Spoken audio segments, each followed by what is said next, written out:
மற்றொரு அண்மை செய்தியை பார்த்து வருகிறோம். மெத்தபெட்டமைன் போதைப் பொருள் விற்பனை செய்த வழக்கு விசாரணைக்காக நடிகர் ஸ்ரீகிருஷ்ணா ஆஜராகியிருக்கிறார். அண்மை செய்தியாக பார்த்து வருகிறோம்.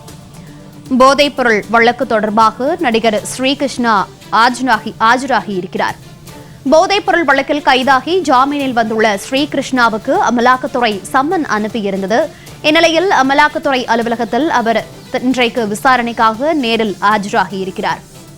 போதைப் பொருள் விற்பனை பயன்படுத்திய வழக்கில் வேறு நடிகர்களுக்கு தொடர்பு உள்ளதா என ஸ்ரீகிருஷ்ணாவிடம் அமலாக்கத்துறையினர் விசாரணையில் ஈடுபட இருக்கிறார்கள். விவரங்களோடு செய்தியாளர் ராம்குமார் இணைப்பில் இருக்கிறார். ராம்குமார், வணக்கம். போதைப் பொருள் வழக்கு தொடர்பாக நடிகர் ஸ்ரீகிருஷ்ணா தற்போது ஆஜராகி இருக்கிறார். தொடர்பான முழு விவரங்கள்.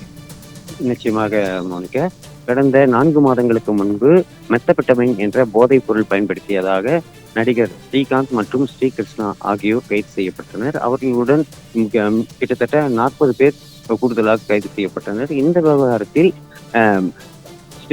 சட்டவிரோத பண பரிமாற்றம் நடைபெற்றதாக வந்த புகாரின் அடிப்படையில், அதே போல இந்த போதைப் பொருள் விற்பனை செய்த சம்பவத்தில் மேலும் யார் யாருக்கு தொடர்பு இருப்பது என்பது குறித்து அமலாக்கத்துறை அதிகாரிகள் கடந்த 4 தினங்களுக்கு முன்பு நடிகர் ஸ்ரீகாந்த் மற்றும் கிருஷ்ணாவிற்கு சம்மன் அனுப்பியிருந்தார்கள். நேற்றைய தினம் ஸ்ரீகாந்த் அமலாக்கத்துறை அலுவலகத்தில் ஆஜராகவில்லை. இந்த நிலையில சென்னை நுங்கம்பாக்கத்தில் உள்ள அமலாக்கத்துறை அலுவலகத்திற்கு சரியாக 9:30 மணி அளவில் நடிகர் ஸ்ரீகிருஷ்ணா ஆஜராகி இருக்கிறார். அவரிடம் அமலாக்கத்துறை அதிகாரிகள் விசாரணை மேற்கொண்டு வருகிறார்கள். குறிப்பாக கடந்த 4 மாதங்களுக்கு முன்பு போதைப் பொருள் விவகாரத்தை விற்பனை செய்த விவகாரத்திலும் பயன்படுத்திய விவகாரத்திலும் நுங்கம்பாக்கம் போலீசார் நடிகர் ஸ்ரீகாந்த் ஆகியோரை கைது செய்தனர். அவர்களுடன் பல்வேறு நட்சத்திரங்கள், நடிகைகள் பயன்படுத்தியதாக குற்றச்சாட்டு எழுந்தது.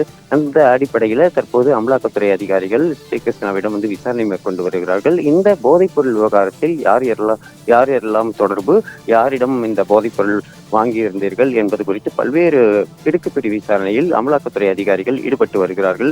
அவர்களிடம் நடிகர் ஸ்ரீகிருஷ்ணா இந்த போதைப் பொருள் விவகாரத்தில் யார் யாரெல்லாம் தொடர்பு, எப்படி தொடர்பு, யாரிடம் வாங்கினோம் என்பது குறித்து விளக்கம் அளித்து வருகிறார்.